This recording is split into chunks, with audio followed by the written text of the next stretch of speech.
So in this video, I'll be showing you how to check your status in a sect in Webin's Meet. Now, if you're curious as to where you are when it comes to your standing in a sect, all you need to do is simply open up the menu and then choose Sects. From here, simply select the option Status, and you should be able to see the current status that you're at. The more reputation that you get by performing tasks or errands, the more or the higher your reputation becomes. So currently I'm at Keeper, and this is because I've just joined the sect.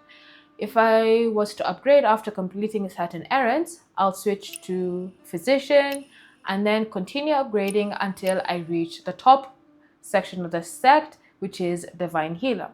Each sect has its own different categories, so keep that in mind whenever you are upgrading.